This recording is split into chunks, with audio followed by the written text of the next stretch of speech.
దేవునికి స్తోత్రం. హల్లెలూయా. ఒక సంవత్సరం ప్రణాళికతో అనుదిన బైబిల్ పఠనము.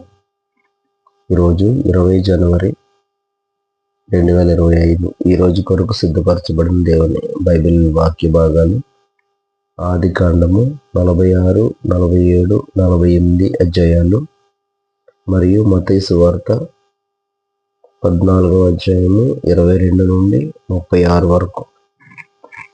మొదటిగా ఆది కాండము 46వ అధ్యాయము. అప్పుడు ఇశ్రాయేలు తనకు కలిగినదంతయు తీసుకుని ప్రయాణమై బెయేర్షెబాకు వచ్చి తన తండ్రి అయిన ఇస్సాకు దేవునికి బలులను అర్పించాను. అప్పుడు రాత్రి దర్శనముల యందు దేవుడు యాకోబు యాకోబు అని ఇశ్రాయేలును పిలిచాను. అందుకతడు చిత్తం ప్రభువా అనెను. ఆయన, నేనే దేవుడను, నీ తండ్రి దేవుడను. ఐగుప్తునకు వెళ్ళుటకు భయపడకుము, అక్కడ నిన్ను గొప్ప జనముగా చేసేదను. నేను ఐగుప్తునకు నీతో కూడా వచ్చేదను. అంతేకాదు, నేను నిశ్చయముగా నిన్ను తిరిగి తీసుకుని వచ్చేదను. యోసేపు నీ కన్నుల మీద తన చెయ్యి ఉంచునని సెలవీయగా యాకోబు లేచి బెయేర్షెబా నుండి వెళ్ళాను. ఫరో అతన్ని ఎక్కించి తీసుకుని వచ్చుటకు పంపిన బండ్ల మీద ఇశ్రాయేలు కుమారులు తమ తండ్రి అయిన యాకోబును, తమ పిల్లలను, తమ భార్యలను ఎక్కించారు. వారు అనగా యాకోబును, అతని యావత్తు సంతానమును, తమ పశువులను, తాము కనానులో సంపాదించిన సంపద యావత్తును తీసుకొని ఐగుప్తునకు వచ్చారు. అతడు తన కుమారులను, తన కుమారుల కుమారులను, తన కుమార్తెలను, తన కుమారుల కుమార్తెలను, తన యావత్తు సంతానమును ఐగుప్తునకు తనతో కూడా తీసుకుని వచ్చాను. యాకోబును, అతని కుమారులను ఐగుప్తునకు వచ్చారు. ఇశ్రాయేలు కుమారుల పేర్లు ఇవే. యాకోబు జ్యేష్ఠ కుమారుడు రూబేను. రూబేను కుమారులైన హనోకు, పల్లు, హెస్రోను, కర్మి. షిమియోను కుమారులైన యెమూయేలు, యామీను, ఓహదు, యాకీము, సోహరు. కనానీయురాలి కుమారుడైన షావూలు. లేవి కుమారులైన గెర్షోను, కహాతు, మెరారి.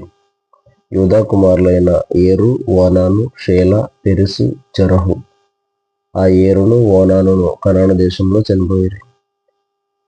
పెరెసు కుమారులైన హెస్రోను, హామోను. ఇస్సాకారు కుమారులైన తోలా, పువ్వా, యోబు, షిమ్రోను.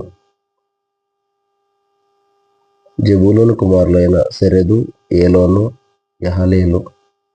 వీరు లేయా కుమారులు. ఆమె 18 యాకోబు వారిని అతని కుమార్తె అయిన దీనాను కనెను. అతని కుమారులను, అతని కుమార్తెలను అందరూ 33.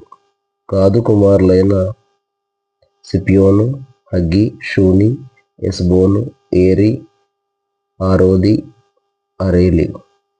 ఆషేరు కుమారులైన ఇమ్నా, ఇష్వా, ఇష్వి, బెరీయా. వారి సహోదరి అయిన సెరహు.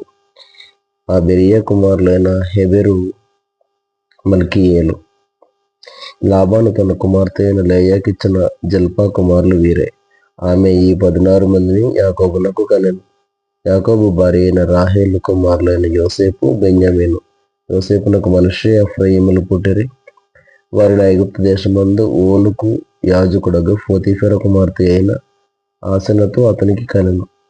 బెన్యామీను కుమారులైన బెలా, బేకెరు, అష్బేలు, గెరా, నైమాను, ఏహి, రోషు, ముప్పీము, హుప్పీము, ఆర్దు. యాకోబునకు రాహేలు కనిన కుమారులకు వీరందరూ 14. దాను కుమారుడైన హుషీము. నఫ్తాలి కుమారులైన యహనేలు, గూని, ఏసెరు, షిల్లేము. లాబాను తన కుమార్తె అయిన రాహేలునకు ఇచ్చిన బిల్హా కుమారులు వీరే. ఆమె వారిని యాకోబునకు కనెను. వారందరూ 7. యాకోబు కోడండ్రను వినాయించి అతని గర్భవాసమును పుట్టి యాకోబుతో ఐగుప్తునకు వచ్చిన వారందరూ 66. ఐగుప్తులో అతనికి పుట్టిన యోసేపు కుమారులు 2. ఐగుప్తునకు వచ్చిన యాకోబు కుటుంబపు వారందరూ 70 మంది.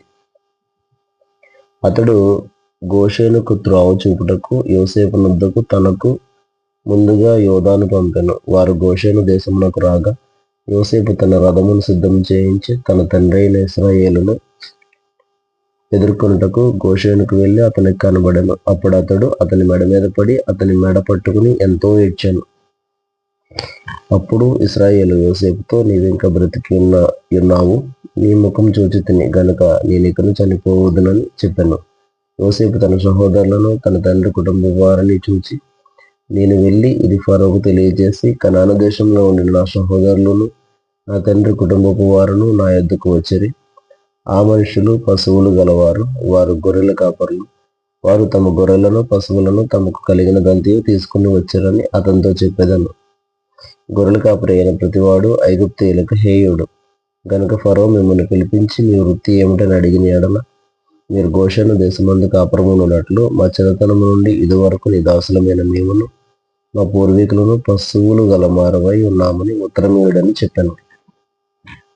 ఆదికాండము 47వ అధ్యాయము. యోసేపు వెళ్ళి ఫరోను చూచి, నా తండ్రియు నా సహోదరులను వారి గొర్రెల మందలతోనూ వారి పశువులతోనూ వారికి కలిగినదంతటితోనూ కనాను దేశం నుండి వచ్చి గోషేనులో ఉన్నారని తెలియజేసి తన సహోదరులందరిలో 5 వెంట పెట్టుకుని పోయి వారిని ఫరో సమక్షమందు ఉంచాను. ఫరో అతని సహోదరులను చూచి, ఈ వృత్తి ఏమిటని అడిగినప్పుడు వారు, ఈ దాసులమైన మేమును మా పూర్వీకులను గొర్రెల కాపర్లమని ఫరోతో చెప్పారు.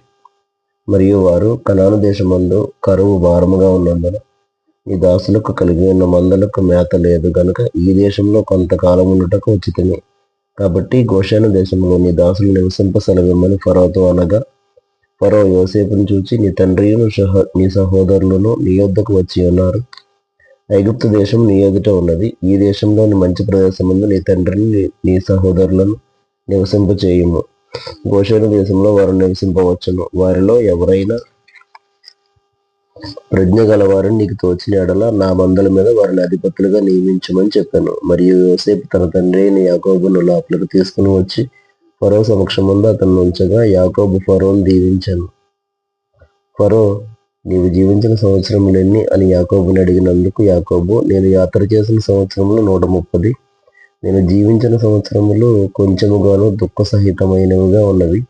అవి నా పితరులు యాత్ర చేసిన దినములలో వారు జీవించిన సంవత్సరములన్నీ కాలేదని ఫరోతో చెప్పి ఫరోను దీవించి ఫరో ఎదుట నుండి వెళ్ళిపోయాను. ఫరో ఆజ్ఞాపించినట్టు యోసేపు తన తండ్రిని తన సహోదరులను ఐగుప్తు దేశంలో నివసింపజేసి ఆ దేశంలో రామెసేసను మంచి ప్రదేశంలో వారికి స్వాస్థ్యమును ఇచ్చాను.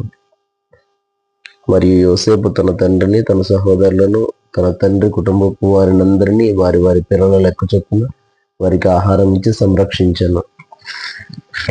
కరువు మిక్కిలి భారమైనందున ఆ దేశమందంతటను ఆహారం లేకపోయాను. కరువు వలన ఐగుప్తు దేశమును కనాను దేశమును క్షీణించాను. వచ్చిన వారికి ధాన్యం అమ్ముట వలన ఐగుప్తు దేశంలోను కనాను దేశంలోను దొరికిన ద్రవ్యమంతా యోసేపు సమకూర్చాను. ఆ ద్రవ్యమంతటిని యోసేపు ఫరో నగర్లోనికి తెప్పించాను. ఐగుప్తు దేశమందును కనాను దేశమందును ద్రవ్యము వ్యయమైన తరువాత ఐగుప్తీయులందరూ యోసేపు వద్దకు వచ్చి, మాకు ఆహారం ఇప్పించుము, నీ సముఖమందు మేమేల చావాలని, ద్రవ్యము వ్యయమైనది కదా అనిరి. అందుకు యోసేపు, మీ పశువులను ఇయ్యుడి, ద్రవ్యము వ్యయమైపోయిన ఎడల మీ పశువులకు ప్రతిగా నేను మీకు ధాన్యం ఇచ్చదనని చెప్పాను. కాబట్టి వారు తమ పశువులను యోసేపు వద్దకు తీసుకుని వచ్చారు. యోసేపు గుర్రములను గొర్రెల మందలను పశువుల మందలను గాడిదలను తీసుకుని వారికి ఆహారం ఇచ్చాను. ఆ సంవత్సరం ముందు వారి మందలన్నిటికీ ప్రతిగా అతడు వారికి ఆహారం ఇచ్చి సంరక్షించాను. ఆ సంవత్సరం గతించిన తరువాత 2వ సంవత్సరంలో వారు అతని యొద్దకు వచ్చి, ఇది మా ఏలిన వారికి మరుగు చేయము, ద్రవ్యం వ్యయమైపోయిను, పశువుల మందలను ఏలిన వారి వశమాయను. ఇప్పుడు మా దేహములను మా పొలములను తప్ప మరేమీ ఏలిన వారి సముఖమున మిగిలి ఉండలేదు. నీ కన్నుల ఎదుట మా పొలములను మేమును నశింపనేల. ఆహారం ఇచ్చి మమ్మును మా పొలములను కొనుము, మా పొలములతో మేము ఫరోకు దాసులమగుదము. మేము చావక బ్రతుకున్నట్లును పొలములు పాడైపోకుండానట్లును మాకు విత్తనములిమ్మని అడిగిరి. అట్లు యోసేపు ఐగుప్తు భూములన్నిటినీ ఫరో కొరకు కొనెను. కరువు వారికి భారమైనందున ఐగుప్తీయులందరూ తమ తమ పొలములను అమ్మివేసిరి గనుక భూమి ఫరోగా ఆయన. అతడు ఐగుప్తు పొలిమేర్ల యొక్క ఈ చివరి నుండి ఆ చివరి వరకును జనులను ఊళ్ళలోనికి రప్పించాను. యాజకుల భూమి మాత్రమే అతడు కొనలేదు. యాజకులకు ఫరో బత్తెములు నియమించాను. ఫరో ఇచ్చిన బత్తెముల వలన వారికి భోజనం జరిగను గనుక వారు తమ భూములను అమ్మలేదు. యోసేపు, ఇదిగో నేడు మిమ్మును మీ భూములను ఫరో కొరకు కొని ఉన్నాను. ఇదిగో మీకు విత్తనములు పొలముల్లో విత్తుడి. పంటలో 5వ భాగము మీరు ఫరోకి ఇయ్యవలెను.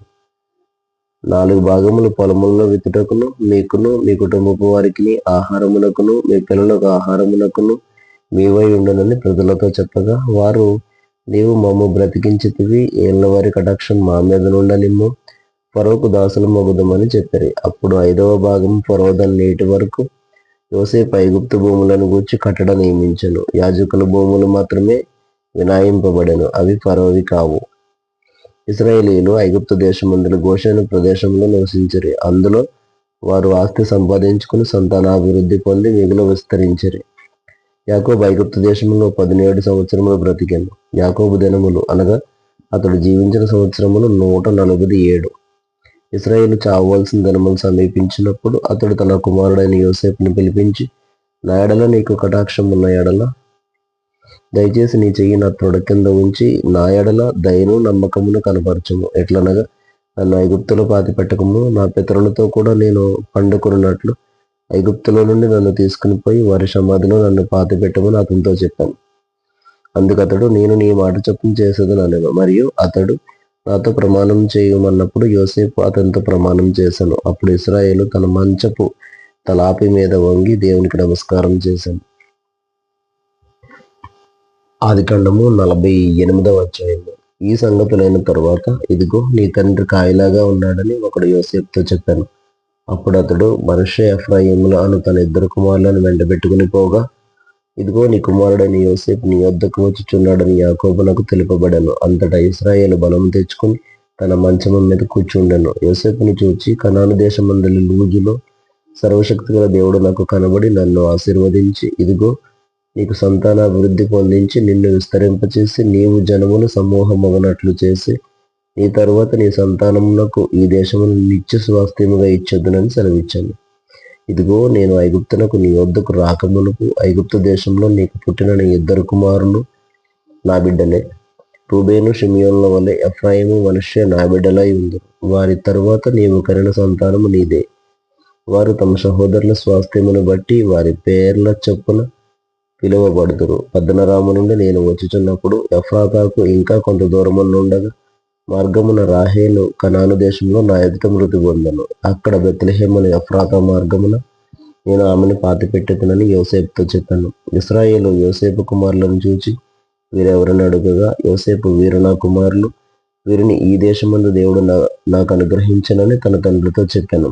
అందుకతడు, నేను వారిని దీవించుటకు నా దగ్గరకు వారిని తీసుకుని రమ్మనెను. ఇశ్రాయేలు కన్నులు వృద్ధాప్యం వలన మందముగా ఉందని గనుక అతడు చూడలేకపోయాను. యోసేపు వారిని అతని దగ్గరకు తీసుకుని వచ్చినప్పుడు అతడు వారిని ముద్దు పెట్టుకుని కౌగిలించుకొనెను. ఇశ్రాయేలు యోసేపుతో, నీ ముఖం చూచెదనని నేను అనుకోనలేదు, గాని నీ సంతానమును దేవుడు నాకు కనపరిచి ఉన్నాడు అనగా, యోసేపు అతని మోకాళ్ళ మధ్య నుండి వారిని తీసుకుని అతనికి సాష్టాంగ నమస్కారం చేశాను. తర్వాత యోసేపు ఇశ్రాయేలు ఎడమ చేతి తట్టున తన కుడి చేతి ఇశ్రాయేలు కుడి చేతి తట్టున తన ఎడమ చేత మనష్షేను పట్టుకుని వారినిద్దరినీ అతని దగ్గరకు తీసుకుని వచ్చాను. మనష్షే పెద్దవాడైనందున ఇశ్రాయేలు తన చేతులను యుక్తిగా చాచి చిన్నవాడైన ఎఫ్రాయిము తల మీద తన కుడి చేతిని, మనష్షే తల మీద తన ఎడమ చేతిని ఉంచాను. అతడు యోసేపును దీవించి, నా పితరులైన అబ్రహాము ఇస్సాకులు ఎవని ఎదుట నడుచుచుండిరో ఆ దేవుడు, నేను పుట్టినది మొదలుకు నేటి వరకును ఎవడు నన్ను పోషించనో ఆ దేవుడు, అనగా సమస్తమైన కీడుల్లో నుండి నన్ను తప్పించిన దూత ఈ పిల్లలను ఆశీర్వదించును గాక. నా పేరును అబ్రహాము ఇస్సాకులను నా పితరుల పేరును వారికి పెట్టబడును గాక. భూమి యందు వారు బహుగా విస్తరించుదురు గాక అని చెప్పాను. యోసేపు ఎఫ్రాయిము తల మీద తన తండ్రి కుడి చెయ్యి పెట్టడు చూచినప్పుడు అది అతనికి ఇష్టం కాకపోయాను. కనుక అతడు మనష్షే తల మీద పెట్టించవలనని తన తండ్రి చెయ్యి ఎఫ్రాయిము తల మీద నుండి ఎత్తి, నా తండ్రి, అట్లు కాదు, ఇతడే పెద్దవాడు, నీ కుడి చెయ్యి ఇతని తల మీద పెట్టమని చెప్పాను. అయినను అతని తండ్రి ఒప్పక, అది నాకు తెలియను, నా కుమారుడా, అది నాకు తెలియను. ఇతడును ఒక జనసమూహమై గొప్పవాడగును గాని ఇతని తమ్ముడు ఇతని కంటే గొప్పవాడగును. అతని సంతానం జనముల సమూహమగునని చెప్పాను. ఆ దినమందు అతడు వారిని దీవించి, ఎఫ్రాయిము వలన మనష్షే వలన దేవుడు నిన్ను చేయను కాకని ఇశ్రాయేలీయులు నీ పేరు చెప్పి దీవించెదరని. అలాగూ అతడు మనష్షే కంటే ఎఫ్రాయిమును ముందుగా ఉంచాను. మరియు ఇశ్రాయేలు, ఇదిగో నేను చనిపోవచ్చున్నాను, అయినను దేవుడు మీకు తోడై ఉండి మీ పితరుల దేశమునకు మిమ్మల్ని మరలా తీసుకుని పోవును. నేను నీ సహోదరుల కంటే నీకు ఒక భాగం ఎక్కువగా ఇచ్చితిని. అది నా కత్తితోనూ నా వింటితోనూ అమోరీయుల చేతిలో నుండి తీసుకుంటునని యోసేపుతో చెప్పాను. కొత్త నిబంధన మత్తయి సువార్త 14వ అధ్యాయం 22 నుండి 36 వరకు. వెంటనే ఆ జనసమూహములను తాను పంపివేయునంతలో తన శిష్యులు దోణి ఎక్కి తనకంటే ముందుగా అద్దరికి వెళ్ళవలనని ఆయన వారిని బలవంతం చేశాను. ఆయన ఆ జనసమూహములను పంపివేసి ప్రార్థన చేయుటకు ఏకాంతముగా కొండ ఎక్కిపోయి సాయంకాలమైనప్పుడు ఒంటరిగా ఉండెను. అప్పటికా దోణి దరికి దూరముగా నుండగా గాలి ఎదురైనందున అలల వలన కొట్టబడుచుండెను. రాత్రి 4వ జామున ఆయన సముద్రము మీద నడుచుచు వారి యొద్దకు వచ్చెను. ఆయన సముద్రము మీద నడుచుట శిష్యులు చూచి తొందరపడి భూతమని చెప్పుకుని భయము చేత కేకలు వేసిరి. వెంటనే యేసు, ధైర్యం తెచ్చుకొనుడి, నేనే, భయపడకుడని వారితో చెప్పగా, పేతురు, ప్రభువా, నీవే అయితే నీళ్ల మీద నడిచి నీ యొద్దకు వచ్చుటకు నాకు సెలవిమ్మని ఆయనతో అనెను. ఆయన రమ్మనగానే పేతురు దోణి దిగి యేసునొద్దకు వెళ్ళుటకు నీళ్ల మీద నడిచెను. గాని గాలిని చూచి భయపడి మునిగిపోసాగి, ప్రభువా, నన్ను రక్షించమని కేకలు వేశాను. వెంటనే యేసు చేయి చాపి అతన్ని పట్టుకుని, అల్ప విశ్వాసి, ఎందుకు సందేహపడుతువని అతనితో చెప్పాను. వారి దోణి ఎక్కినప్పుడు గాలి అణిగాను. అంతటా దోణిలో ఉన్నవారు వచ్చి, నీవు నిజంగా దేవుని కుమారుడు అని చెప్పి ఆయనకు మొక్కిరి. వారద్దరికి వెళ్ళి గెన్నెసరెతు దేశమునకు వచ్చిరి. అక్కడి జనులు ఆయనను గుర్తుపట్టి చుట్టుపట్లనున్న ఆ ప్రదేశం అంతటికీ వర్తమానం పంపి రోగులందరినీ ఆయన యొద్దకు తెప్పించి, వీరిని నీ వస్త్రపు చెంగు మాత్రం ముట్టనిమ్మని ఆయనను వేడుకొనిరి. ముట్టిన వారందరూ స్వస్థత నొందిరి. దేవుడు తన పరిశుద్ధ వాక్యమును మన వినికిడిలో దీవించును గాక. ఆమేన్.